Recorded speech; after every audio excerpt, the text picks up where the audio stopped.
How much SQL do you really need to know as a data analyst? It's probably less than you'd expect, but you definitely have to have a solid foundation of the basics. First, you need to have a solid understanding of basic database structure, what a table is, what a view is, what to do when you're exposed to a new data set, how to do some basic data exploration, find the information that you're going to need to pull the data that you're looking for. You definitely need to know joins. Have a solid understanding of joins because unless you have an outstanding data engineering team, you're going to have to join one table to another to be able to answer the questions that the business team is wanting.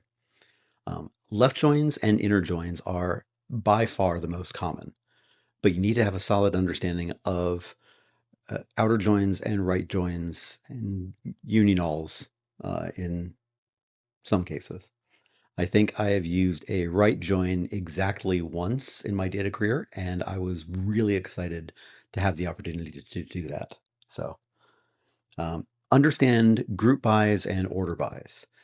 Even if you're doing uh, your main analysis in a tool like Power BI or Tableau, you're still going to have to use group by to get the data in the format that you want. Order by is less common, but it's a good way to do a quick query to find out the top 10 or top 100 of a particular question. Finally, understand subqueries and window functions. With subqueries, you don't need to go too deep into it. You want to know just enough to not overcomplicate your main query. Generally, that's one or two fields, and that's it. Once you've got a solid grasp on that, move on to window functions. Um, that's a more advanced feature, but you will find ways to use it in your day-to-day analytics. And that's really it. That's 95% of the SQL that I use as on a daily basis as a data analyst.